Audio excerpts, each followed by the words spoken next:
Sahabat Salom, baiklah pada saat ini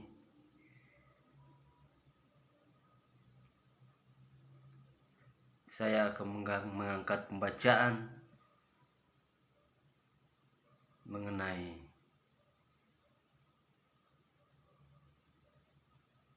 Tuhan orang Kristen memperanakan, beribu,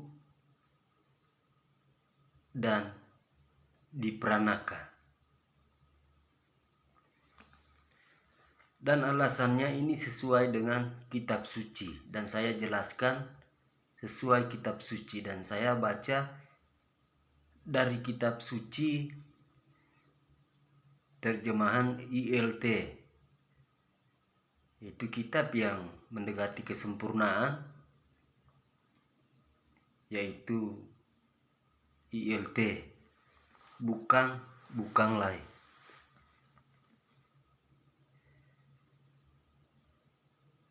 Jadi sebelum pembacaan tentu harus minta hikmat untuk dapat memahami setiap isi kebenaran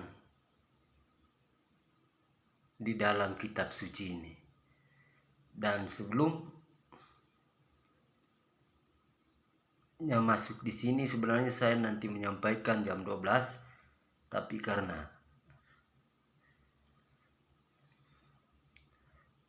karena sudah ada petunjuk terang, satu cahaya kehadiran, mungkin adalah satu petunjuk cahaya adalah terang kehadiran Tuhan, tapi untuk kemurniannya itu cahaya juga itu melambangkan juga cahaya itu juga iblis, itu juga malaikat itu yang diusir, itu dia juga adalah cahaya.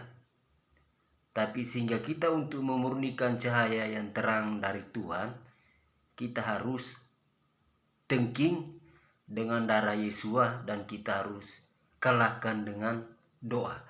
Jadi setiap penglihatan, setiap pernyataan itu harus dimurnikan dengan kuasa Tuhan. Dalam diri kita harus ada pemagaran yang kokoh, kuat. Dan kita harus memahami juga, terang itu bukan hanya Tuhan, tetapi si gelap, si jahat itu setan, dia itu awalnya malaikat terang, digambarkan juga adalah terang. Jadi bukan hanya petunjuk kegelapan itu kuasa gelap, tapi dia juga mengecoh manusia dengan terang. Karena dia adalah malaikat yang hanya menantang Elohim, itu menentang darisan, menentang kepada Bapa Yahweh, sehingga dia itu menjadi setan. Tapi dia itu malaikat. Jadi kita sebelum kita membaca kebenaran firman Tuhan, jadi kita berdoa. Bapa kami yang disamai, Bapa Yahweh yang Maha Kudus, dipermuliakan namamu ya Bapa. Dan pada saat ini dengan kuasa Sang Putra Tunggalmu Yesus HaMashiach adalah sabdamu yang telah menjadi daging dan itu tinggal di antara kami. Dan itulah yang menyelamatkan kami, yang diurapi darimu, yaitu Sang Mesias Juru Selamat, dan itu hidup di dalam kami. Urapan itu adalah untuk kami, hanya melalui firman-Mu, dan itu adalah karya-Mu itu sendiri di dalam Putra-Mu, hingga Putra-Mu itu adalah menjadi kami pengikut-pengikutnya, dan Sang Putra-Mu adalah karya-Mu itu sendiri, dan Engkau sendiri Sang Firman yang menyelamatkan kami. Dan kami percaya kami tidak ada tiga Tuhan, tetapi hanya kami punya satu Elohim, yaitu Engkau sendiri ya Bapa Yahweh. Dan terima kasih buat kasih-Mu atas kami. Dan pada saat ini izinkan hamba-Mu untuk menerima sebagai penyambung lidah ya, seperti Engkau sudah pilih untuk menjadi imam, dan itu hamba-Mu untuk ke sekolah pendeta. Itu bukan karena kemauan, tapi itu karena petunjuk-Mu Bapa Yahweh, sehingga dibawa ke sekolah pendeta. Sehingga pada saat ini layak untuk menyampaikan kebenaran-Mu, dan biarlah yang akan disampaikan itu benar-benar daripada Engkau sendiri. Siapakah aku? Itu karena anugerah-Mu. Dan biarlah ini yang akan diungkap itu hanya berasal daripada-Mu itu sendiri. Segala hikmat dan kekuatan itu asalnya daripada Engkau. Tapi terlebih daripada ini, dengan kuasa darah Yesus Masih, yang kuasa darah Yesus Masih tempat dipagari oleh kuasa darah Yesus, dengan kuasa-kuasa kegelapan yang mencoba mengganggu, dan segala apa yang mencoba untuk mengecoh, biarlah dihancurkan oleh kuasa darah Yesus. Biarlah terang itu adalah terang yang murni daripada Engkau, dan bukan terang kepalsuan. Dan pada saat ini kami sudah siap merenungkan isi firman untuk menyampaikan kebenaran ini di dalam nama-Mu ya Bapa ya. Dalam nama-Mu, melalui Yesua sebagai Tuhan dan Juru Selamat yang hidup di antara kami, dan pengentaran nafas kudus-Mu, Ruach HaKodes, Roh Kudus-Mu atas kami. Haleluya, amin.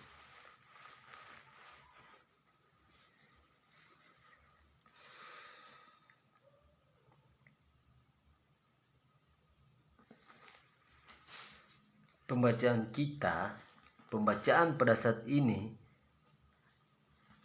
yang terambil dari kitab Kejadian, masih seputar kejadian. Lalu itu Kejadian pasal 1, tapi ini Kejadian pasal 2.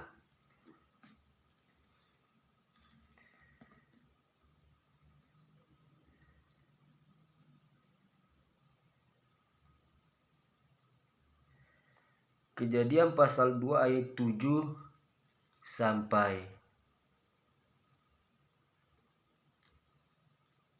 8. Kejadian pasal 2 ayat 7 sampai 8.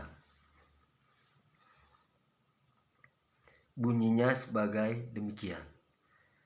Dan Yahweh Elohim membentuk manusia dari debu tanah dan menghembuskan nafas kehidupan ke dalam lubang hidungnya, dan manusia itu menjadi suatu jiwa yang hidup. Dan Yahweh Elohim telah membuat taman di Eden di sebelah timur. Disitulah ditempatkannya manusia yang telah dibentuknya itu.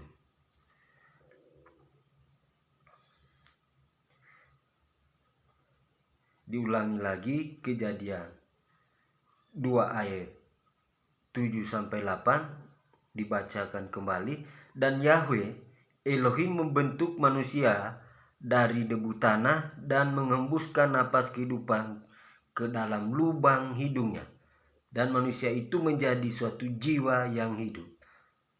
Dan Yahweh Elohim membuat taman di Eden di sebelah timur. Disitulah ditempatkannya manusia yang telah dibentuknya.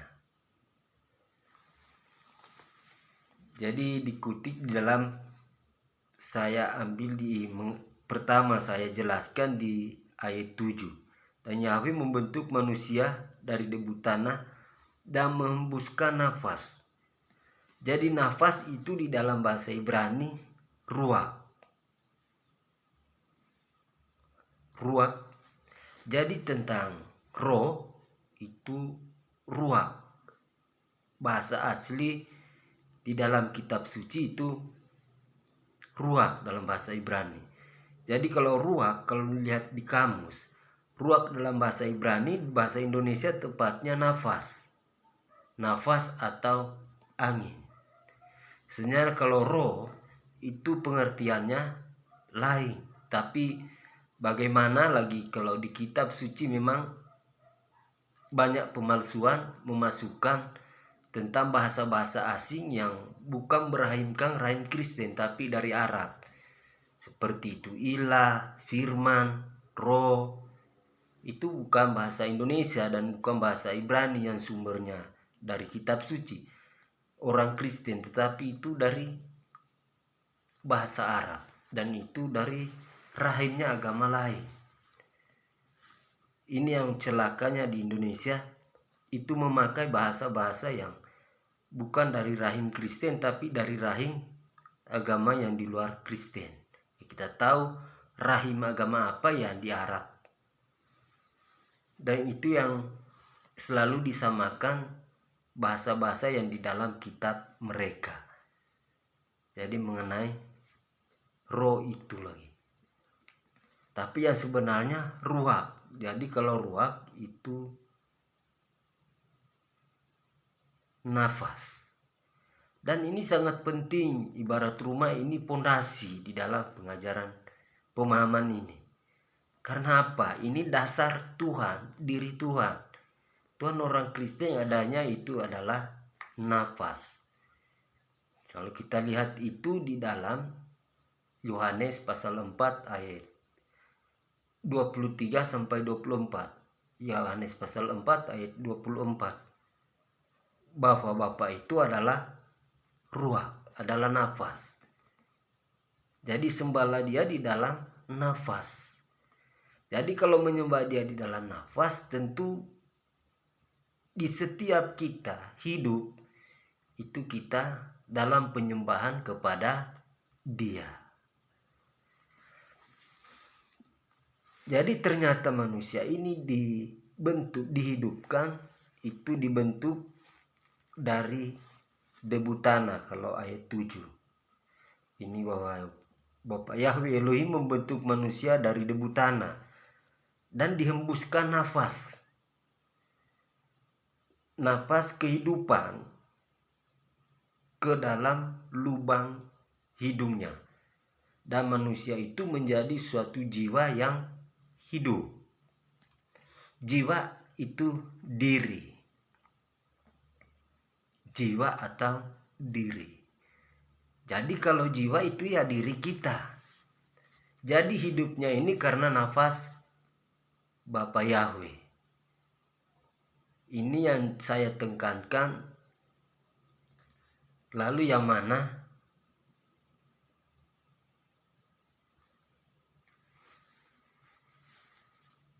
Tuhan di dalam kita, Bapa Yahweh di dalam kita. Karena nafas ini, nafasnya nafas Bapa Yahweh. Semarifatnya itu, segambarnya itu adalah gambar serupa, yaitu nafas kehidupan. Jadi di sini Bapa Yahweh itu memperanakan, dan anaknya adalah Adam dan Hawa, yaitu dilahirkan di dalam nafas. Ketika nafasnya itu dihembuskan ke hidungnya makhluk manusia yaitu Adam, sehingga menjadi diri yang hidup, pribadi yang hidup. Jadi dihidupkan. Jadi kemudian kalau tentang Yesua, itu adalah pencipta itu sendiri? Jawabannya iya. Yesua yang diperanakan dari ciptaannya iya, tetapi itu di dalam Maria itu adalah Sang Pencipta karena nafas pencipta. Kan siapakah tubuh ini? Tubuh ini dasarnya debu. Yang menjadi diri itu adalah marifat. Marifat itu sifat, bentuk atau bentuk diri atau gambar dari pencipta. Jadi kalau melihat itu adalah melihat kehidupan sebagai anak manusia. Pada dasarnya dihembuskan nafas hidup kepada manusia sehingga menjadi anak-anak Bapa Yahweh. Dan bagian dari Bapa Yahweh ada pada diri manusia. Kenapa manusia harus mematuhi segala firman-Nya? Karena manusia itu adalah firman.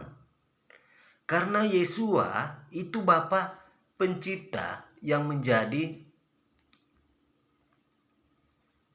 firman.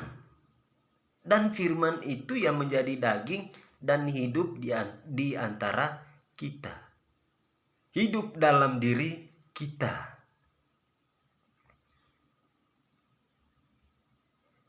Sehingga itu begitu besarnya kasih Bapa Yahweh akan dunia ini. Sehingga Dia berkarya,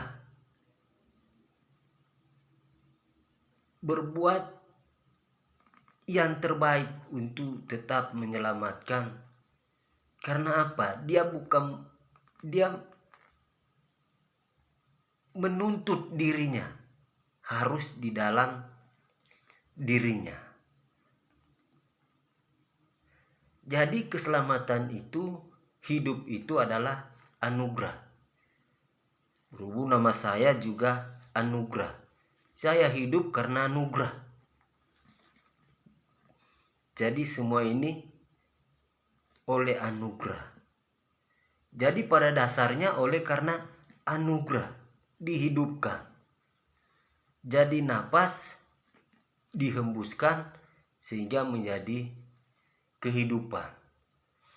Tapi kalau melihat adanya Bapa itu di Yohanes 4 ayat 24. Bahwa sembahlah Dia di dalam roh dan kebenaran. Karena Bapa itu adalah ruach adanya, roh adanya. Jadi menyembah Dia harus menyembah di dalam roh. Jadi tidak ada menyembah di dalam kematian, tetapi harus menyembah dalam kehidupan. Jadi di setiap hidup manusia itu haruslah kehidupan, yaitu haruslah mengabdi, memuji, memuliakan, itu menjadi saksi-saksi Bapa, karena kita hidup oleh karena Bapa.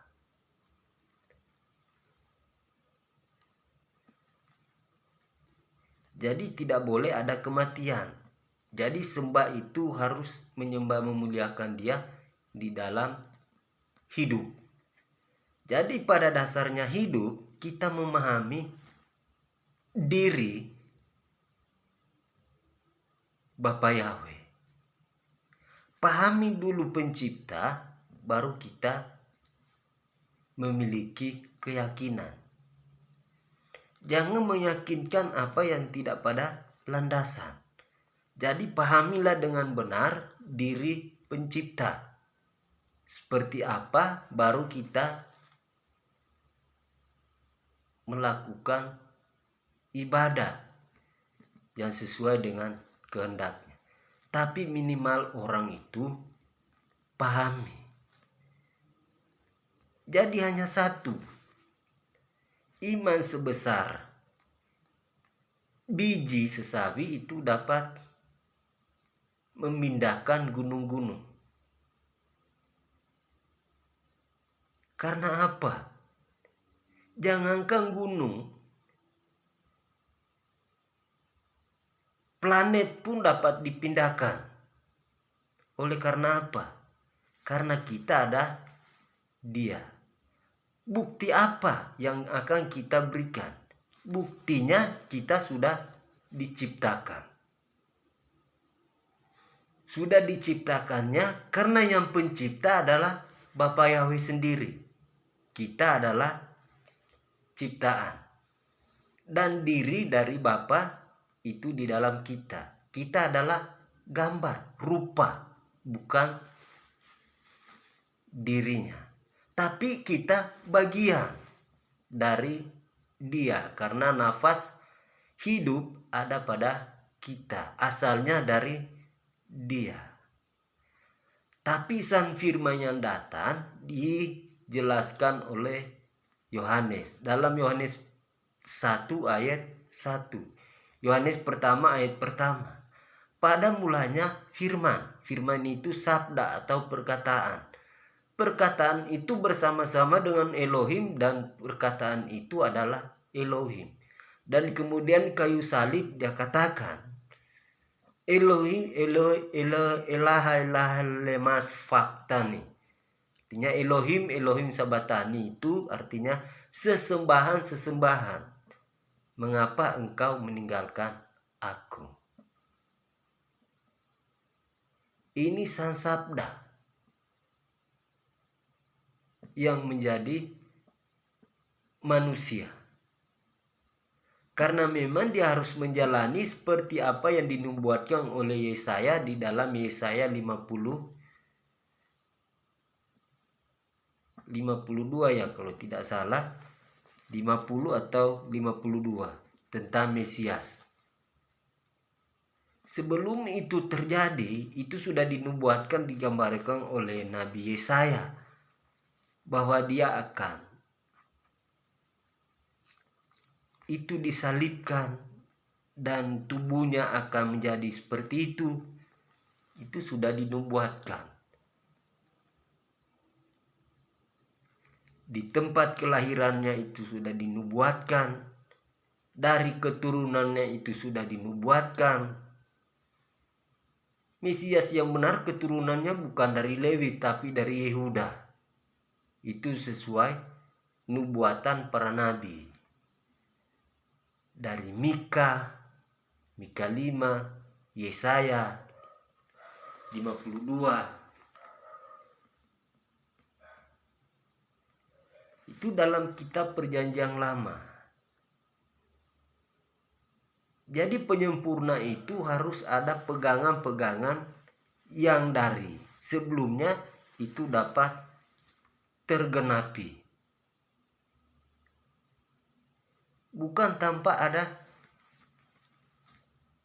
penggenapan. Tidak ada penyempurnaan. Penyempurnaan bagaimana kalau tidak ada penggenapan? Itu penyempurnaan dari kitab sebelumnya itu dalam bukan bertentangan tapi terhubung. Bukan bertentangan, itu penyempurna. Tapi kalau bertentangan itu nabi palsu. Itu bukan penggenapan, bukan penyempurna. Tapi kalau penggenapan, itu tidak ada kata penyempurna. Penggenapan. Itu harus ada seperti tangga. Itu harus ada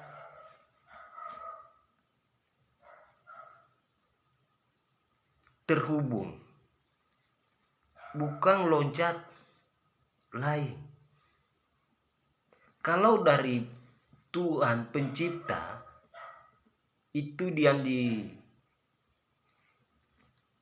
Bapak Yahweh pencipta itu yang hukumnya diterima oleh Nabi Musa di Gunung Sinai, yang dia terima Torah 10 perintah itu dari Bapak Yahweh. Jadi kalau kita penggenapan jangan ke nama lain. Seperti Saturnus atau merubah Merkurius atau Pluto. Jangan. Atau batu meteor. Atau satu tembok atau apa. Jangan. Tapi kalau Mose katakan Yahweh, jadi DP penyempurna atau DP penggenapan itu harus Yahweh. Jangan melenceng ke lain. Jadi kalau itu melenceng ke lain, ya mana mungkin akan penyempurna dari kitab sebelumnya. Itu nanti kalau di penghakiman menghadap Musa, itu nanti seperti ada pendakwa dan pengadilan di situ. Jadi akan mendengarkan seperti apa. Itu harus ada hubungan, terhubung. Jangan tidak ada hubungan.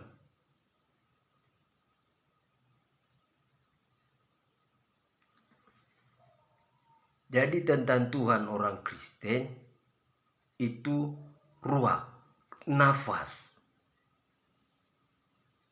Dan itu dijelaskan dalam Yohanes 4 ayat 24 dan di dalam Kejadian 2 ayat 7-8 itu penciptaan. Dan tentang diri Yesua itu adalah Tuhan di dalam Matius pasal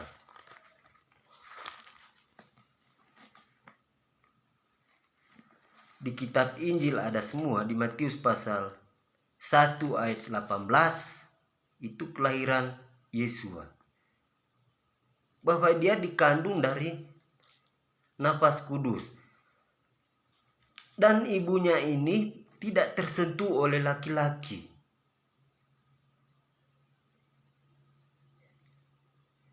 Jadi dia dari Roh Kudus, dari nafas kudus, tidak tersentuh oleh laki-laki. Pada dasarnya manusia kalau dalam Kejadian itu dihidupkan dari nafas kudus. Jadi nafas kudus ini kalau dilihat di dalam Injil Yohanes 4 ayat 24, Bapa itu dirinya adalah Roh Kudus. Tapi di Matius, di Injil ini, di dalam kelahiran Yesua, ini Yesua Roh Kudus. Jadi antara Yesua dengan sama.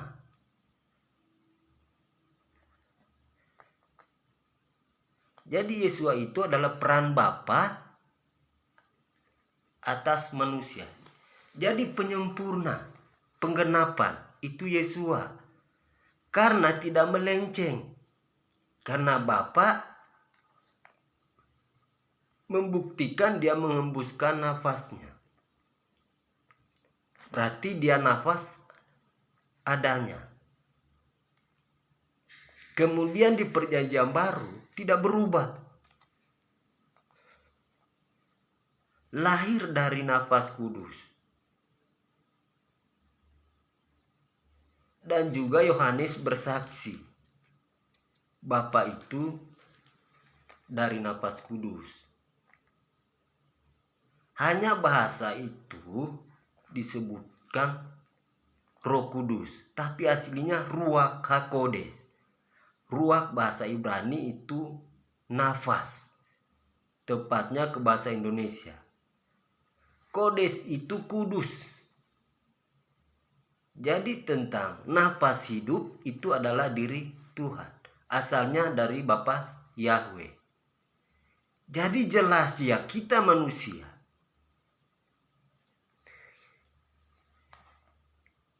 Itu bagian dari Bapa Yahweh karena asalnya dari nafasnya. Sehingga kita itu bergerak hidup menjadi pribadi karena nafas hidup. Tapi yang malaikat yang menantang Bapa itu juga dalam bentuk nafas. Saya juga ada karunia mimpi. Saya bermimpi di mana dalam mimpi diajarkan kitab. Diajarkan dan tentang semua itu diajarkan tentang pemahaman-pemahaman, seperti ditata, seperti diberitahukan.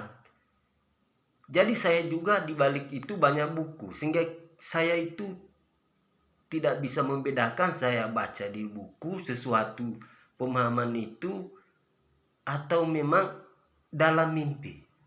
Berhubung kalau buku, saya minta ke Bapak Dr. Yakub Sulistyo itu di Jakarta, satu karung diberikan buku, dan di sini buku-bukunya. Ini saya hanya simpan lain, tapi yang lain saya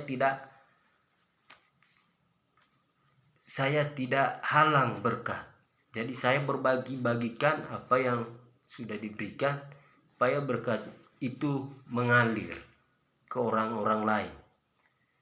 Tapi lainnya saya tahan, ini agak menjadi pegangan pemahaman. Tapi di balik itu saya juga diajarkan, yaitu kalau tidur bermimpi diajarkan, dan juga membaca buku, dan itu di mimpi-mimpi saya. Jadi pemahaman saya bukan hanya di buku-buku ini, tapi juga lewat mimpi. Sampai bertemu Tuhan saya dalam mimpi pernah. Kalau Mose itu pernah diperkenalkan bahwa nama pencipta itu Bapak Yahweh, seperti itu banyak saksi juga di Indonesia itu ada berapa orang yang mendengarkan diperkenalkan nama pencipta Bapak Yahweh, seperti ada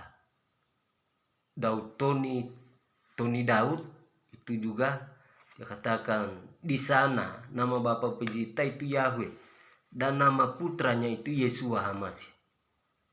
Tapi saya juga diperkenalkan tentang namanya sekali dan didengarkan langsung. Orang itu tertawa tidak mengalami. Tetapi kalau orang mengalami, jangankan mendengar suara, mimpi saja. Dikit sekali kalau orang katakan, kata lucu ya. Kalau orang Manado katakan sadiki jo. Hanya dengan mimpi saja. Orang bermimpi Tuhan atau bukan mimpi Tuhan. Mimpi beribadah atau memuji-muji atau mendengarkan lagu yang dinyanyikan malaikat. Berubah dia. Tapi orang itu tidak ada pengalaman yang dialami seperti itu. Sehingga orang kalau belum mengalami itu tidak ada peletakan Roh Kudus. Tapi kalau roh itu juga diletakkan oleh si jahat. Sehingga itu manusia itu harus ada pemagaran. Ini pemahaman. Satu ilham, suatu anugerah. Yaitu kalau ada pasangan berdoa. Dan kalau untuk menghadirkan anak itu minta supaya Roh Kudus itu ada di dalam anak yang akan terlahir. Tapi kalau tidak ada pemagaran, jangan-jangan itu diletakkan oleh si jahat yang memang menyesatkan manusia. Karena mereka juga itu dalam bentuk roh. Jadi dalam bentuk nafas. Sehingga kalau orang-orang tua saat saya di Sangih, kalau umpamanya sakit perut, kata mereka angin jahat jadi usir. Jadi ternyata kuasa gelap memberikan penyakit kepada manusia. Demikian juga dengan orang yang mengandung tanpa meminta Roh Kudus yang diletakkan pada diri seorang anak yang di dalam rahim, jangan-jangan iblis atau setan meletakkan rohnya ke pribadi yang di dalam kandungan. Entah saya baca di kitab Wahyu, tapi saya pernah membaca, apakah itu saya di mimpi atau saya membaca di kitab, saya membaca bunyinya bahwa Bapa Yahweh meletakkan Roh Kudusnya kepada manusia yang ada di rahim, dan ada juga yang dilihat Bapa Pencipta meletakkan itu kepada manusia rohnya di rahim, tapi iblis juga mencari meletakkan kepada perempuan yang tidak ada hubungan dengan Pencipta Bapa Yahweh. Sehingga mereka juga meletakkan, sehingga apa yang terjadi di bumi, tertulis di situ terjadi di bumi itu peperangan, pertikaian, cekcok. Karena apa? Itu yang diletakkan roh menjadi jiwa atau diri, itu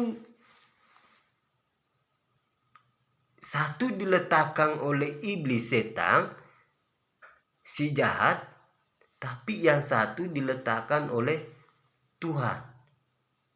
Sehingga di dunia itu tetap cekcok, baik lawannya jahat, jahat lawannya baik, dan tidak ada kedamaian, tetap berselisih,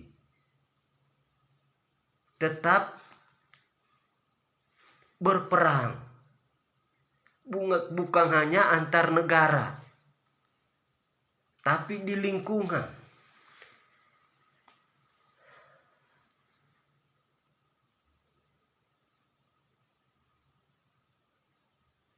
Bahkan menakutkan lagi kalau itu ada di dalam keluarga, ketika anak satu diletakkan oleh Tuhan, anak kedua itu justru kalau tidak ada pemagaran, langsung rohnya diletakkan oleh roh jahat, itu diletakkan oleh setan kepada pribadi yang di rahim tersebut.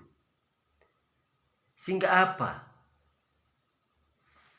Tumbuh besar, terjadi perkelahian, perang yang terjadi, perselisihan, kebencian. Karena apa? Karena ini berbeda. Kalau dari Roh Kudus semua, itu tidak ada peperangan, tidak ada cekcok, tidak ada perselisihan, saling memahami, satu arah, satu tujuan, satu pandangan,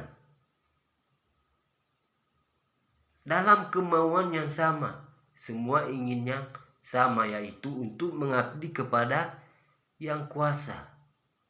Untuk Bapa Yahweh tidak ada perdebatan, semua ke Bapa Yahweh.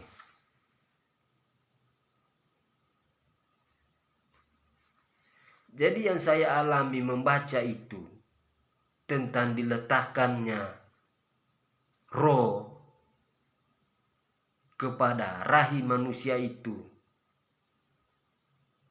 satu oleh Bapa Yahweh, tapi iblis melihat yang mana Bapa Yahweh meletakkan Roh Kudusnya kepada diri manusia yang terkandung itu menjadi anak-anak dari Roh Kudus. Tapi kemudian yang dilihat, setelah itu dilihat oleh iblis itu meletakkan kepada setan, itu meletakkan kepada manusia juga. rohnya.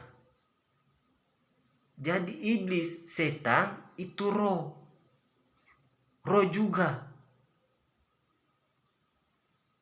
Bukan hanya Tuhan, bukan hanya Bapa Yahweh yang Roh Kudus, roh. Tapi iblis juga roh. Tapi roh jahat. Tapi kalau Bapa Yahweh itu namanya Roh Kudus, suci, kudus. Tapi kalau si setan, iblis itu roh jahat. Sehingga di dalam manusia itu sampai itu harus ada ibadah, harus berdoa, harus memujinya, itu harus ada pemagaran. Apalagi untuk pasangan, untuk menghadirkan anak dalam daging ini, supaya jiwa yang bernapas terbentuk di dalam itu harus di dalam pergumulan tumpangkan tangan dan di dalam doa hubungan total. Ada pemagaran, ada kuasa, kekuatan di dalam iman. Bukan gelap yang masuk, tetapi hanya untuk menolak kegelapan, menolak roh setan, napas jahat, segala angin jahat ditolak semua, hanya ada yang kudus. Jadi di dalam pergumulan, dan ketika itu sudah bayi di dalam, itu sudah diletakkan, sudah dalam materai. Terpenting itu membentuk menjadi diri atau jiwa di dalam rahim. Kita lihat kalau kitab Yeremia, sebelum dibentuk sudah dikuduskan. Sebelum di dalam rahim itu sudah dikenal. Kalau sudah baik tidak boleh aborsi. Kalau sudah menjadi baik. Kalau dapat aborsi setan, roh setan, tentu lain cerita. Tapi tentang hukum, kalau anak-anak sebagai orang-orang beribadah, orang yang di dalam Bapa Yahweh, itu tidak ada aborsi. Tidak boleh. Tidak boleh, itu pembunuhan. Kalau sudah terbentuk janin, kalau itu diaborsikan, itu pembunuhan. Itu jiwa. Kalau sudah terbentuk, itu jiwa di dalam, itu diri, roh. Apalagi kalau dapat membunuh Roh Kudus. Tapi kalau Roh Kudus itu biasanya dari imam. Itu harus diminta kepada Bapa Yahweh Elohim dan orang-orang yang mengenal tentang sabda-sabda Elohim, tentang yang termuat di dalam kitab suci.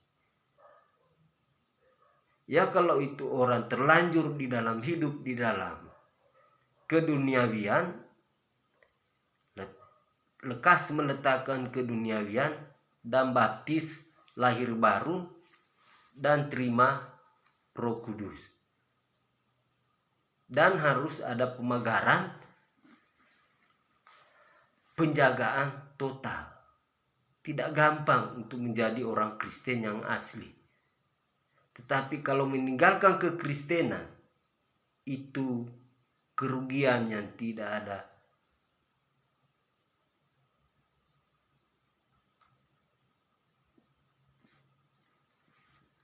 Entah apa yang dikatakan kerugian, memang kerugian yang tiada duanya. Rugi meninggalkan kekristenan. Tapi orang itu karena pemahaman, karena mungkin bukan Roh Kudus Dia mau jadi apa saja, mau jadi pendeta, mau jadi apa saja, kalau dia sudah diletakkan dari roh lain, dia masuk di bidang apa saja, dia bisa menghancurkan. Kalau dia di dalam kependetaan, dia menghancurkan kekristenan. Dia bisa menyangkal doktrin ajaran kekristenan yang benar. Dengan dia menggugat keelohiman, menggugat yang kuasa. Pokoknya semua dia pelintirkan. Tapi sebenarnya pemahaman kekristenan itu sederhana, hanya sesuai dengan kitab suci. Kalau dalam perjanjian baru itu selaras dari perjanjian lama. Kalau perjanjian lama di Yudaism, agama Yahudi itu Yudaism. Perjanjian lamanya Kristen dengan Yudaism sama, tidak ada bedanya. Hanya dalam Kristen ada tambahan perjanjian baru, yaitu dalam Yesua. Dalam perjanjian baru ini kalau dipahami, kemudian dengan lama, ini terhubung. Tidak ada beda. Terhubung. Jadi karena ini terhubung, maka baru itu diakui sebagai penggenapan.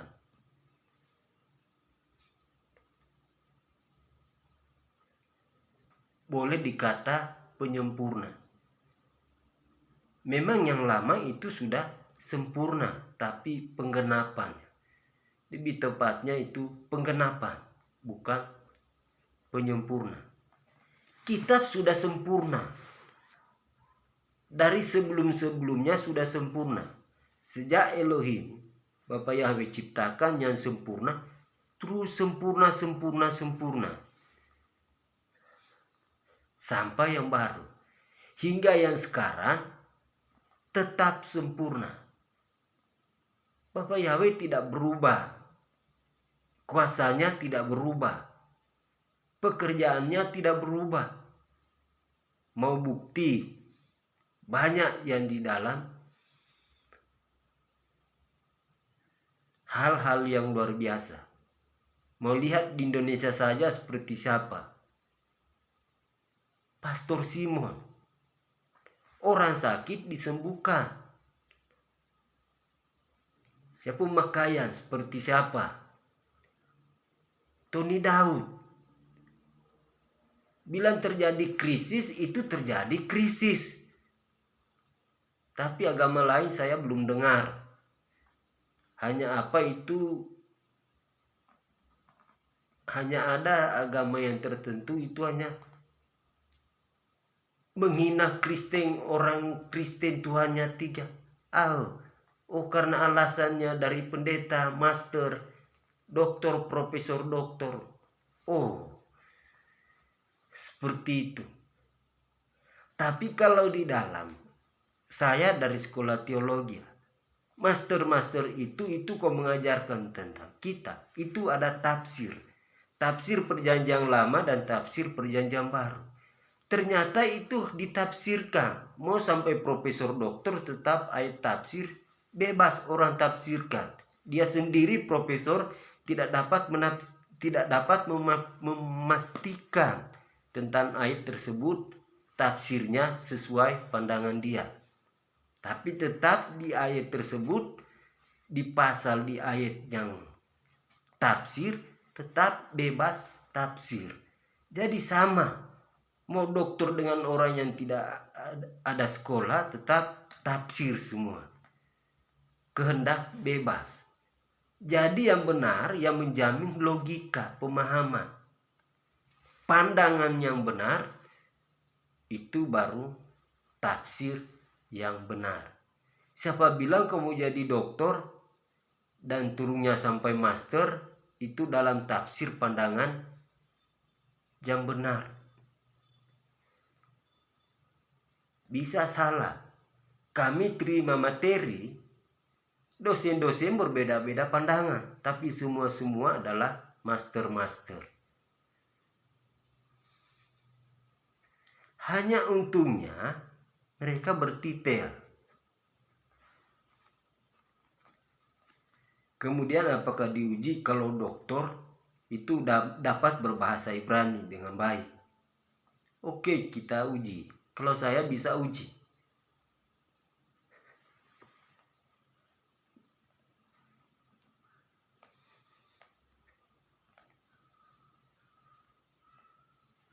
Yaitu ujinya apa? Dengan cetak Ibrani, membaca.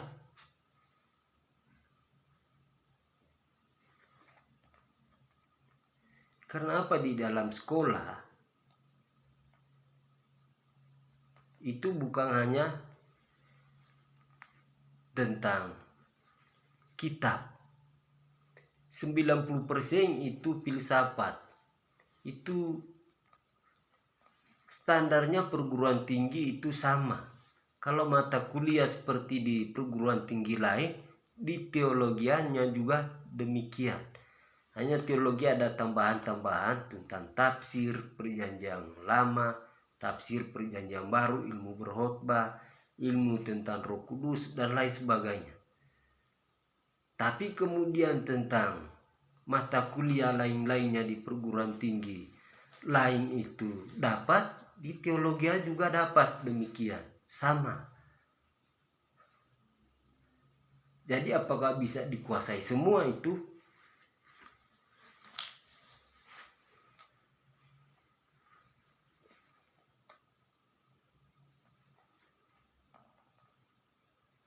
Jadi kalau tentang kebenaran firman Bapa Yahweh itu hanya kepada orang-orang khusus yang memang dikehendaki oleh Bapa Yahweh. Bukan dari sekolah, bukan dari titel, bukan. Orang diberikan kuasa seperti Pastor Simon bukan karena titelnya, dia bertitel apakah Pastor Simon itu profesor doktor? Bukan. Apakah dia doktor? Saya tidak melihat kalau titelnya apa. Hanya tertulis dia pendeta atau pastor. Kemudian Tony Daud, apakah dia master atau STH? Tidak ada.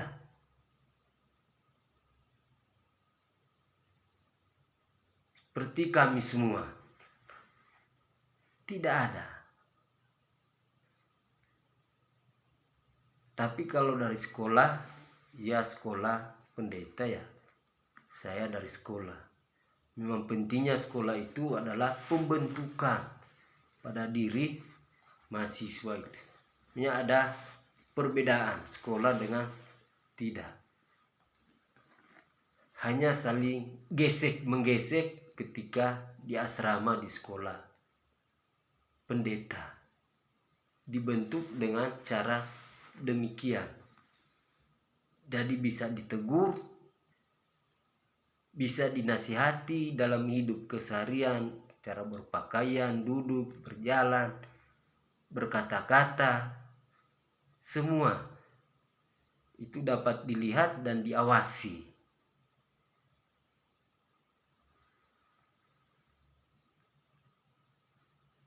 Itu pentingnya kalau di sekolah pendeta. Dan mau tidur itu diatur. Tidurnya jam sekian, bangunnya sekian, besoknya ibadah jam sekian, kuliahnya aja sekian, untuk kemudian kerjanya sekian. Pokoknya diatur. Apelnya itu semua diatur. Ini yang menjadi perbedaan.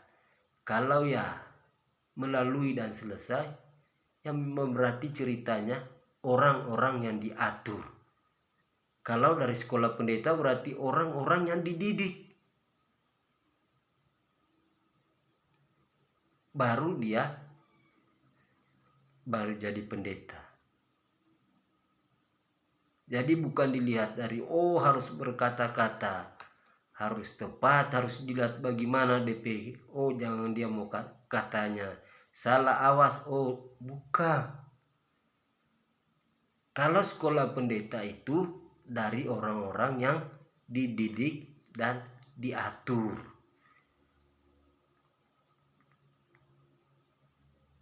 Mau makan saja diatur. Semua diatur.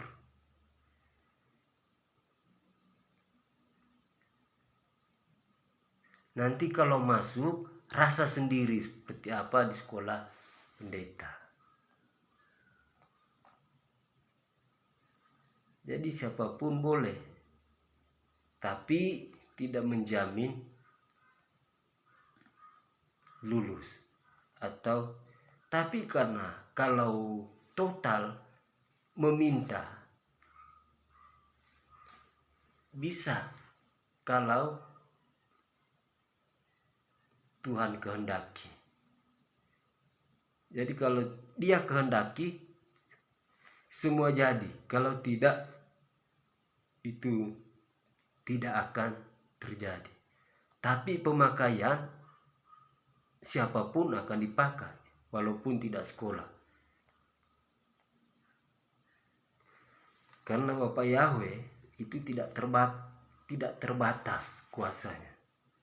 Dan kuasanya sekarang itu di dalam Roh Kudus, nafas kudus. Dari zaman Yesus sabda yang menjadi manusia, tapi kalau sekarang sudah saman Roh Kudus, yaitu saman nafas kudus. Jadi saman nafas kudus ini pemahaman tentang saman Roh Kudus, ini memahami tentang pengajaran tentang Roh Kudus sesuai dengan saman Roh Kudus, yaitu memahami Bapa sebagai Roh Kudus atau Ruach HaKodes atau nafas kudus. Di sini sang miskin orang mengajarkan tentang pencipta dalam diri nafas kudus. Jarang dengar lihat YouTube kalau orang katakan Roh Kudus itu secara terperinci. Ruach HaKodesnya Ibrani, kemudian itu artinya nafas kudus, kemudian nafas kudus ini sesuai kitab suci itu diambil, kemudian dijelaskan tentang ini Yesus itu dari Roh Kudus dan Bapa Pencipta itu. Roh Kudus adanya di dalam Yohanes 4 ayat 24, kemudian dia ciptakan manusia dari debu tanah lewat nafas hidup, nafas kudusnya, sehingga bergerak hidup. Dia memperanakan lewat caranya dengan nafas kudus, karena dia nafas kudus adanya, sehingga yang hadir itu, yang lahir dari perempuan yang perawan, itu secara total dari nafas kudus berarti adalah Tuhan.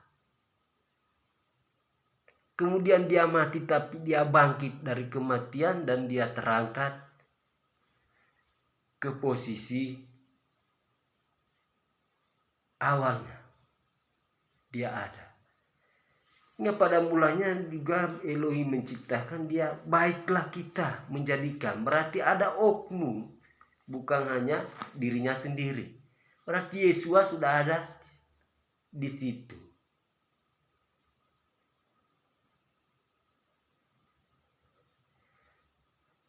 Tetapi kalau ajaran yang mengajarkan lain, bukan dari nafas, mungkin dari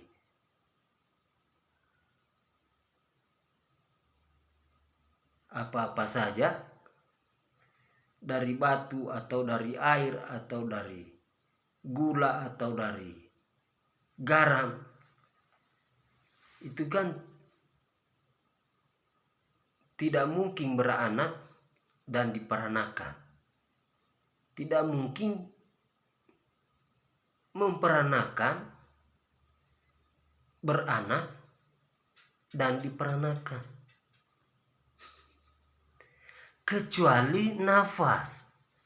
Kalau nafas, intinya nafas, dia hembuskan hidup. Kemudian beranak-anak, ini anak-anak Elohim, tapi hanya yang telah melawan itu diusir juga dalam bentuk diri adalah nafas. Sehingga si angin jahat nafas, roh jahat itu, nafas jahat itulah yang diwaspadai, yang meletakkan nafasnya pada daging manusia. Ketika manusia sudah tidak ada hubungan dengan Bapa Yahweh dan dia hidup menurut daging, sehingga disitulah yang diletakkan nafas-nafas, diletakkan oleh iblis nafas-nafasnya ke manusia, sehingga manusia itu ada perkelahian, cekcok, perselisihan, peperangan, bangsa melawan bangsa, negara, kerajaan melawan kerajaan.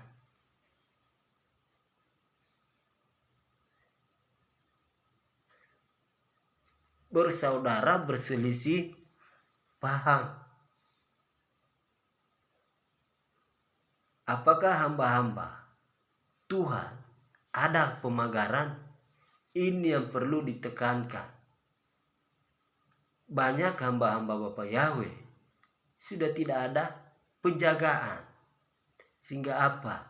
Orang melihat mana mungkin anak hamba Tuhan kok anaknya bisa jadi. Karena tidak ada pemagaran.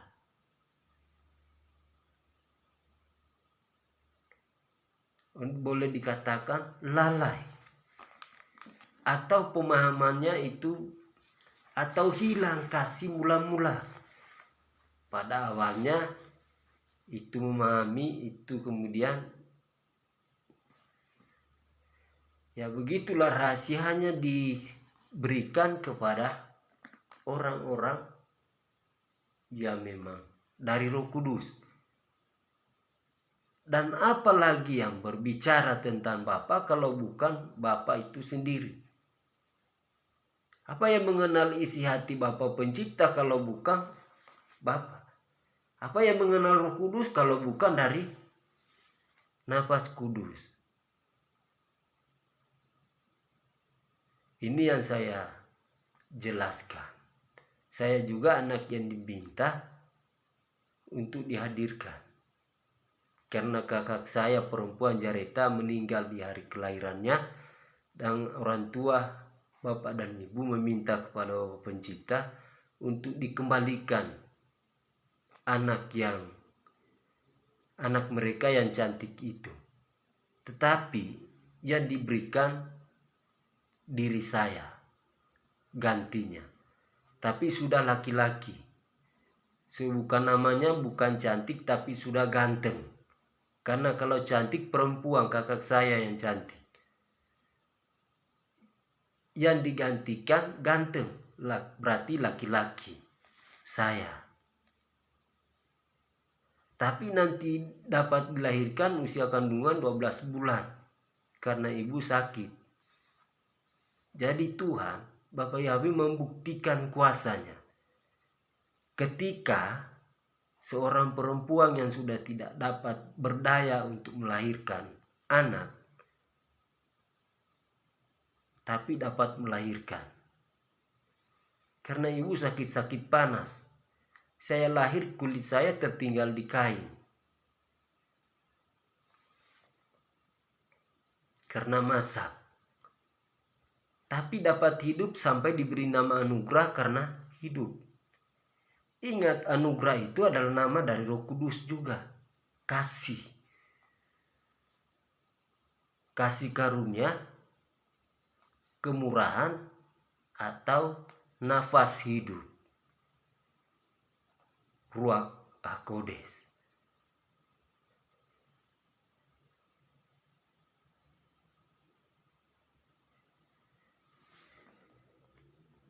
Jadi demikian tentang penjelasan dari pembacaan. Ya, berbahagialah orang yang mendengarkan dan mau mendekatkan diri kepada Pencipta yang benar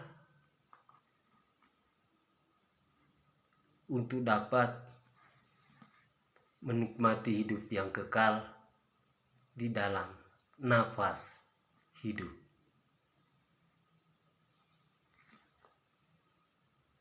Demikian ketika kita tidur, karena kita bernafas, kita bermimpi.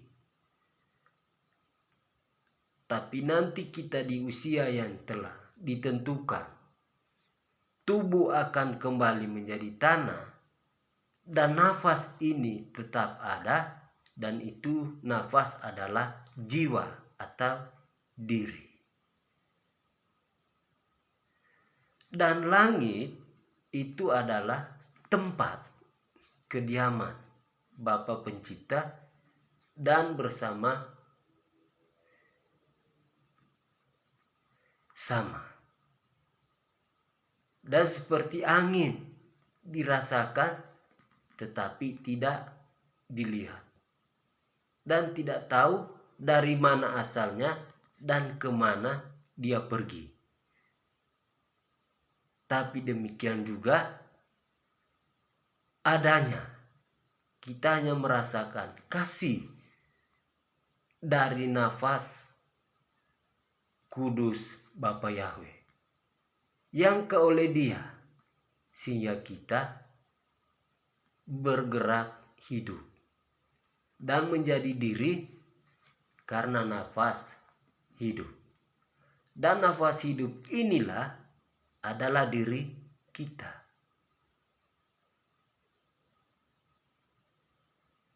Jadi kita dapat melihat, kita dapat memahami, kita dapat berpikir kepada hal-hal yang baik. Itu karena nafas. Oleh karena nafas ada kehidupan. Tidur dapat bermimpi. Ketika tubuh kembali ke tanah, tetap hidup jiwa, diri nafas kudus ini tetap hidup. Cari yang benar, jangan mencari penghukuman. Karena dalam diri, dalam jiwa akan menghadap kelak kepada Pencipta. Kemana posisi ada hidup pada Tuhan, pada sesembahan yang benar, hanya kepada nafas kudus, yaitu Bapa Yahweh. Karena Bapa Pencipta adalah nafas kudus adanya. Shalom.